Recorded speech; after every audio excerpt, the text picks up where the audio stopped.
اب خبریں تفصیل سے۔ مہاراشٹر اسٹیٹ وقف بورڈ میں کام کاج کو بہتر بنانے کی غرض سے فیم کی جانب سے قومی سطح پر منعقدہ ویبینار کا آج اختتام ہوا۔ اس موقع پر ہمارے ایڈیٹر محمد اعجاز نے فیم کے جنرل سیکریٹری خالد سیف الدین سے ملاقات کی۔ دیکھیے ایک خاص رپورٹ۔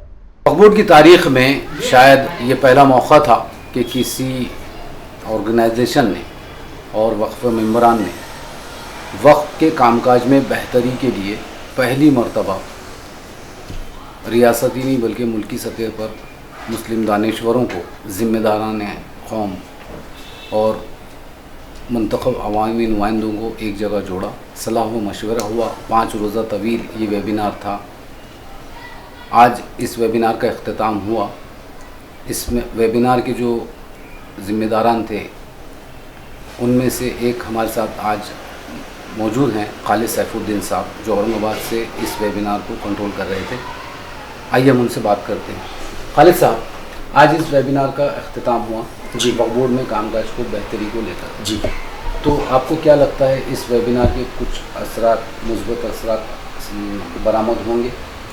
100% مثبت اثرات اس کے آپ کو دیکھنے کو ملیں گے، کیونکہ یہ ویبینار جو ہے کسی پر تنقید کرنے کے لیے نہیں رکھا گیا تھا، بلکہ وقف بورڈ کے روزمرہ کے کاموں میں کس طرح سے ہم سدھار لا سکتے ہیں اجتماعی کوششوں سے، اس کے لیے یہ ویبینار رکھا گیا تھا۔ اور سب سے بڑی بات تو ہے اس کا نقد جو اس کا اثر آیا ہے کہ وہ لوگ جو چیدہ انفرادی طور پر کام کر رہے تھے وقف بورڈ کے لیے، وہ سب ایک جگہ آ گئے، سب ایک جگہ، ان میں اتحاد ہو گیا۔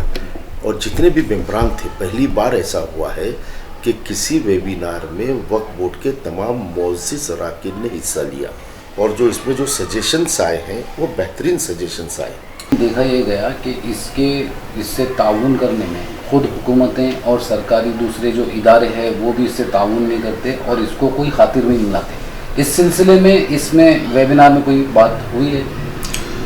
سب سے پہلی تو ہماری یہ بہت بڑی غلط فہمی ہے کہ حکومت سنجیدہ نہیں ہے۔ اگر آپ وقف ایکٹ 1995 پڑھیں گے تو اتنا زبردست ایکٹ حکومت نے آپ کو بنا کے دیا ہے، اور دیکھیے نا کہ پاورز بہت ہیں، لیکن پاورز سی او کو ڈائریکٹ نہیں ہے۔ اس وجہ سے اور ہماری ورکنگ، اور جو ورکنگ نہیں ہو پا رہی ہے اس میں سب سے بڑا مسئلہ ہے اسٹاف پیٹرن کا مسئلہ ہے۔ جہاں پر 150 لوگ لگنے ہیں وہاں پر 26-27 لوگ کام کر رہے ہیں۔ تو جب اس کا اسٹاف بنے گا، بیٹھنے کے لیے جگہ نہیں، آفیسز نہیں۔ نواب بھائی نے کہا کہ ہم ہر ضلع کے اوپر ایک ڈسٹرکٹ وقف بورڈ دے رہے ہیں، ڈسٹرکٹ وقف بورڈ بنے گا، ڈسٹرکٹ کمیٹی بنے گی اور ریجنل آفیسز بنیں گے۔ جب نظام صحیح اور درست ہوگا تو کام کرنے میں بھی مزہ آئے گا۔ تو اب اس وقت ہے، بہت لرنڈ لوگ آئے ہیں اس وقت بورڈ میں، تو امید تو ہے، تو ایک جگہ سب کو جوڑنا، پھر آپ جیسے لوگوں کا سپورٹ، انشاءاللہ تعالیٰ کوشش ہے، اخلاص سے ہے کوشش، اس کے نتائج ضرور برآمد ہوں گے۔ تو کیا یہ کوششیں آئندہ بھی جاری رہیں گی؟ انشاءاللہ بہت جاری رہیں گی۔ یہ ویبینار والا مسئلہ یہ چلے گا، اور اب تو ویبینار کیوں، اب تو سیمینار ہو گئے نا، لاک ڈاؤن کھل گیا ہے۔ تو یہ تھے خالد صاحب، یہ پر امید ہیں کہ فیم کی اس کوشش سے وقف بورڈ کے کام کاج میں سدھار آئے گا۔ ہم بھی امید کرتے ہیں کہ وقف بورڈ کا جو بگڑا ہوا ہمیشہ سے بے ڈھنگا نظام ہے اور کاروبار ہے، اس میں سدھار آئے۔ میں محمد اعجاز علی، ADN نیوز کے لیے کیمرہ مین اطہر چشتی کے ساتھ۔